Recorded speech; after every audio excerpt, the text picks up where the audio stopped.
Lanjut, dua kabar gacor. Yang pertama kita bahas dikit lagi nih bos. Kabar menarik soal dermaga kapal induk kita nih. Yang ternyata ukurannya dibangun panjang sampai lebih dari 3 kali kapal induk itu sendiri. 600 meter. Nah loh, lantas untuk menampung apa sajakah itu? Apakah itu adalah persiapan untuk menampung gugus tempur kapal induk? Kemudian apa saja fasilitas yang dibangun di dermaga itu dan bagaimana kini progresnya? Kapan dermaga ini siap? Setelah ini kita kupas. Kemudian kabar kedua nanti datang dari baterai kapal selam Scorpion Evolve kita yang ternyata akan dipasok oleh perusahaan energi SAF. Nah, perusahaan manakah itu? Kemudian baterai seperti apa yang akan jadi jantung kapal selam Scorpion kita ini? Penasaran beritanya? Cus Markibas. Mari kita bahas berita lengkapnya satu per satu bosku.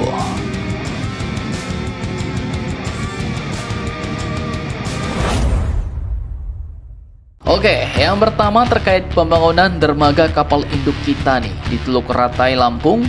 Jadi, admin kutip dari beberapa sumber berita berikut. Baru-baru ini Komandan Brigif 4 Marinir Beruang Sakti, Kolonel Marinir Kanang Budi Raharjo, buka suara soal pembangunan pangkalan kapal induk Indonesia. Menurut beliau, pembangunan dermaga di Teluk Ratai, Kabupaten Pesawaran, Lampung telah mencapai sekitar 80% bos. Jadi, bukan asal bangun nih. Targetnya pun cukup ketat bos. Juli 2026 progres sekitar 80%.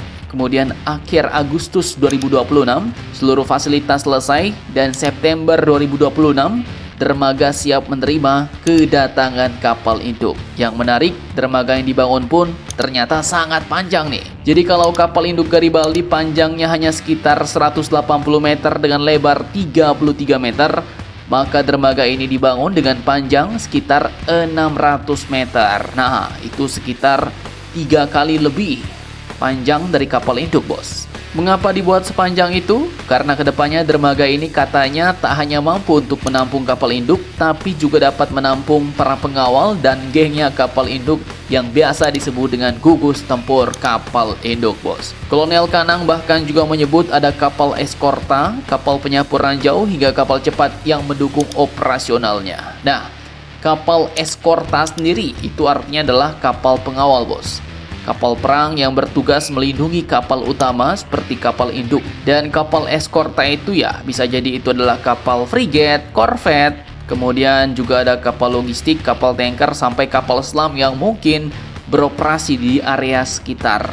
Jadi bukan bersandar bersamaan, bos. Kalau sandarnya bersamaan, semuanya mempet juga dermaganya, ya kan? Nah, lantas sekarang, kemudian pertanyaan lanjutan, apa saja infrastruktur dan fasilitas yang dibangun? Simak videonya sampai habis.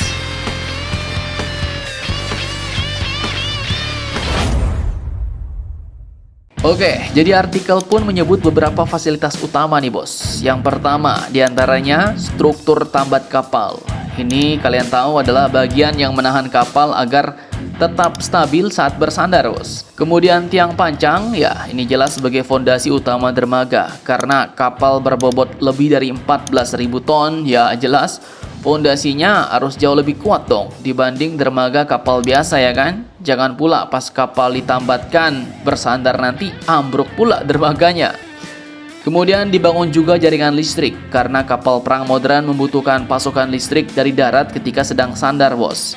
Hal ini untuk mengurangi penggunaan generator kapal sehingga lebih hemat dan mempermudah perawatan. Kemudian dibangun juga jaringan air bersih untuk digunakan bagi kebutuhan awak kapal dan operasi logistik serta sarana pendukung lainnya. Nah, kemudian yang lain yang admin pikir ya, walaupun tidak dirinci, kemungkinan yang juga dibangun meliputi gudang logistik, kemudian bengkel pemeliharaan, fasilitas komunikasi, area keamanan, jalan akses, pusat komando, sampai dengan sistem penyaluran bahan bakar. Jadi perpipaannya gitu, bos.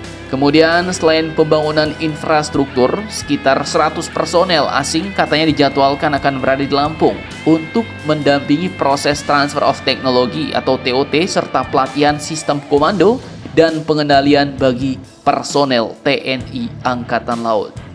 Disebutkan bahwa secara operasional, dermaga sandar tersebut akan berada di bawah Komando Armada 1, sedangkan pengendalian penuh berada di bawah TNI Angkatan Laut. Mantap, mantap, jos.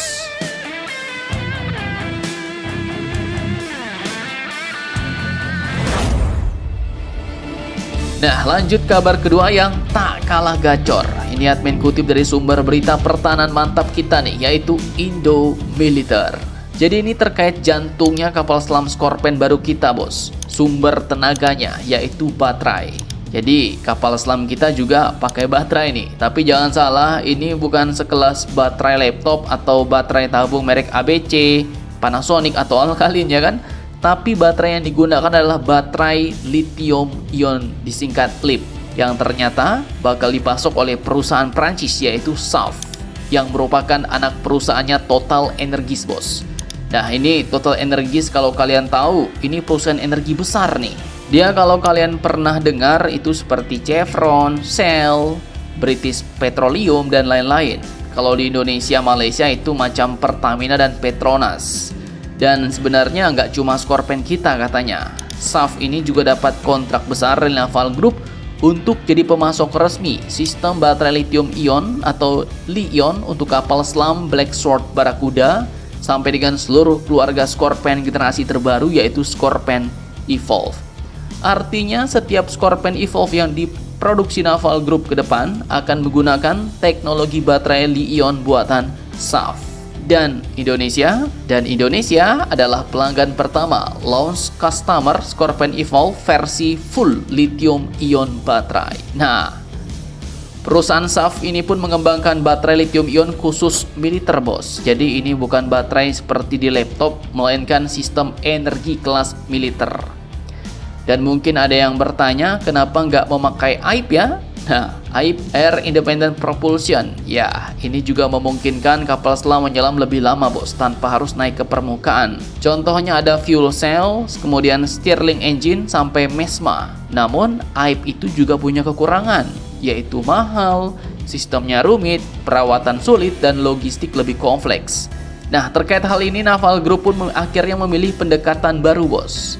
Jadi, daripada memasang AIP, mereka menggunakan baterai Li-ion berkapasitas besar. Dan hasilnya, kemampuan operasional bawah air mendekati kapal selam AIP untuk banyak profil misi, tetapi dengan sistem yang lebih sederhana dan perawatan yang umumnya lebih mudah. Ini bukan berarti Li-ion sepenuhnya menggantikan AIP dalam semua aspek, melainkan menawarkan keseimbangan yang menarik antara performa, biaya, dan kemudahan operasional. Mantap, mantap, jos. Jadi bagaimana menurut kalian tentang hal ini? Jangan lupa komentar, tetaplah kalian barbar dan jangan santuy terus. Demi Indonesia tangguh, salam Indomax, Indo Magazines.